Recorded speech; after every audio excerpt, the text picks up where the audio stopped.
Eh, mas madami po ngayon sa nag-aalaga. Yan na rin yung gusto, yung malalaki na. Mga oversize. Mas madali yung ano nila mas madali pa tabain.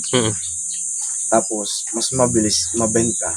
Nakaka-dalawang palit sila sa isang taon.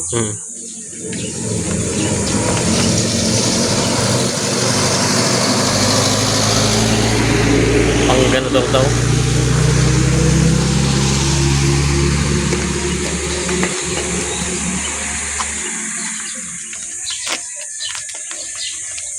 Pang ganado rin daw yung isang yun.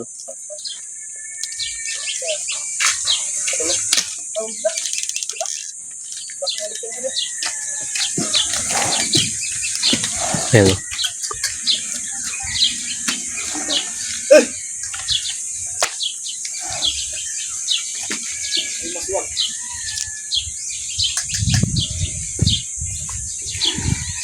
Ilalim.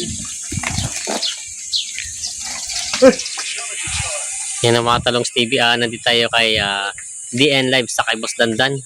At napadaan tayo sa kanya dito. At ito po yung mga baka niyang available ngayon. Boss Dandan, ilang tong baka mo dumating? 40 heads. 40 heads available. Ayan. Ano mga size mga available ngayon? Meron tayo diyang mga pang pataas ng 60. Hanggang 85. 85. Ayun. Kumbaga pang mga dumaliin na. Ay mga pampatiling na talaga. Pwede kong ikutan mo na siya. Dito tayo umpisa. Ito natin yung huli muna. Ito yung mga baka nila dito. Ito yung mga malalaki. Ito yung malalaki nandito. Banda dito. Ayan. Ito. Halos magkakasize naman. Oo nga, parang isa ng sukat nito. Halos ano. Mas madami na naghahanap ng ganyan size. Madali. Sabihin ko wala kang torete na yung maliliit na talaga. Wala. Ang torete ko nandun sa bayan. Dun sa Paninante. Pagka may tawag, kinukuha ko. Dinidisplay ko. Patining na talaga sa'yo. Ang mga balagbagin tsaka yung patining na talaga. Patining na kinukuha ko. Ang dinidisplay ko dito. Ito yung mga baka natin natin. Ikutan natin yung mga huli nyo. Ayan. Ito yung mga baka ni Boss Dandan dito sa Barangay Mangas. Ayan. Ito. Titingnan natin yung mga mukha. Una tinignan natin yung mga ano nila, huli. Tignan naman tayo sa mga mukha nila. Ayan. Para makita niyo. Ito po yung tawag nila, parang ito yung balagbagin nito. Ayan. Mga balagbagin ang nandito. Ang kagandahan po ito, yung mababait ang mga baka. Ayan. Ito yung mga baka na dito, mga pambenta. 40 heads daw available ito nandito nila. Ng mga baka. Ayan.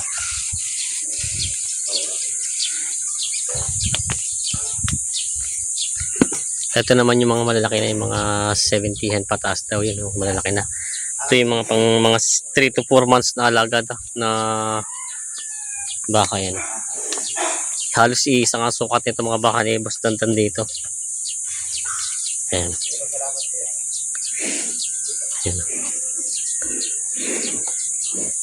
Natin ito na. Tatanong tayo Boss Dandan. Yan si Boss Dandan. Boss Dandan. Ano nga saan po mga ulit mga galing mga baka niya dito? Norte po.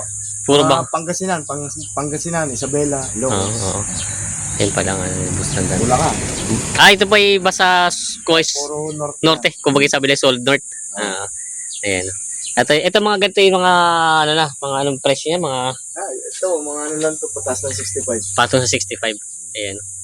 Bakit naman puro malalaki ng kinukuha mong mga baka ngayon pala? Eh, mas madami po ngayon sa nag-aalaga. Yan na rin yung gusto, yung malalaki na. Mga oversize. Mas madali yung ano nila mas madali pa tabain. Tapos, mas mabilis mabenta. Nakaka-dalawang palit sila sa isang taon. Kaya marami ganyan na yung binibili. Maganda rin naman, awa ng Diyos, tumutubo din naman sila. Kaya mabuti at di yung mga nag-aalaga hindi nadadala. Ibig sabihin naman sa suggestion nito sa mga gusto pa lang, yung mga bago pa lang siya gusto mag-alaga ng baka, kahit medyo mataas-taas ang presyo ng malalaki, dapat doon na sila lumagay sa ganun yung malalaki na nga naman. Kung may extra budget, kung kaya doon sa malaki, malaki na yung bilhin. Kasi mas mabilis yung ROI nyo dito at saka profit. Kasi pwedeng 4 months to 6 months, pwede mo na ibenta. So possibly, makakadalawang palit ka sa loob ng isang taon. 2 heads to 3 heads ang magagawa mong maalagaan. Depende, pero depende pa rin sa mag-aalaga. Siyempre, lagi namang ang buhay ng baka natin nakasalalay yan sa mag-aalaga. Hindi porket nabili sa'yo, hindi porket nabili, bahala na dyan. Oo. Mahirap pagka yung baka is papabayaan mo lang. Matagal lang ano niyan, matagal lang pag ano niyan.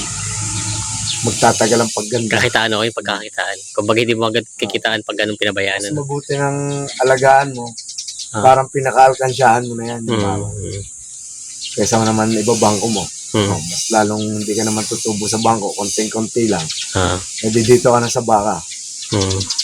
Sa livestock. Ayun. Yun palang bahay ni Boss Dandan. Boss Dandan, sa ganito mga bakang ganito, meron ka rin mga sarili kalaga na pinapatining. Meron po ako dun. Meron din. Doon sa kwadro, yung 3. Yung Yung mga nagkadami.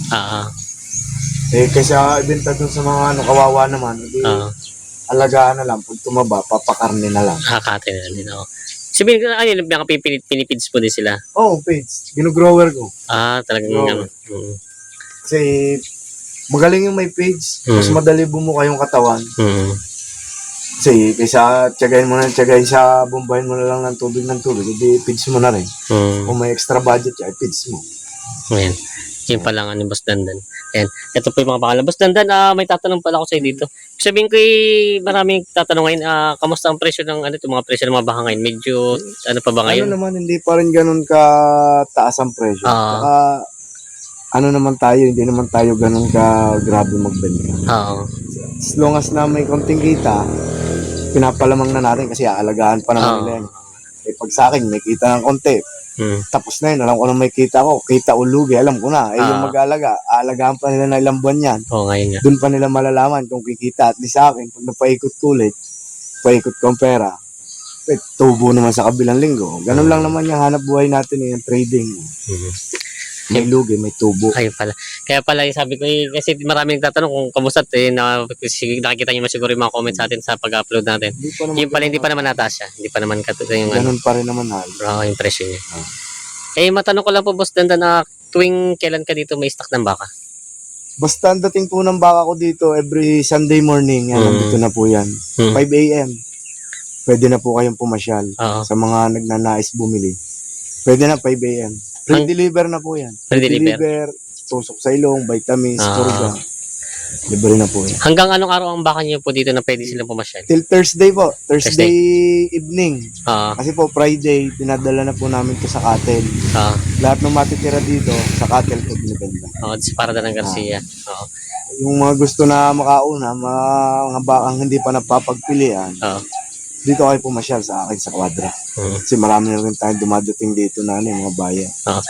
Paano naman yung pag yung gusto doon sa cattle? Anong tatanda nilang baka niya dito? Yung mga tatak DN. Dito tingnan natin. Meron ba dito? May mga tatak na, no? May mga tatak na DN at JS yan. Ito. Yan, ito malinaw. Ito. Yan. Yan. DN. Letter D at DN. Tapos, yung iba yung JS. Parang, yung mga tatak ng mga baka pag sa inyo mga baka. Ganun tatak. Hanapin niyo po ako. Para makadirekta kayo sa akin. Yun lang naman po ang hero ko. Dalawa lang. Yan. Tatak DN at JS. Yan po. Kaya po yung mga interesado po na ito po yung gustong bumili ng mga baka kay Boss Dandan.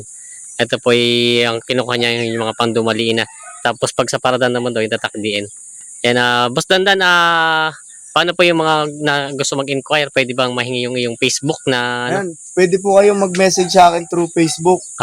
Yung Dandan, DHAN. Tapos yung page ko po, yung DN's Livestock. DN's Livestock. Opo.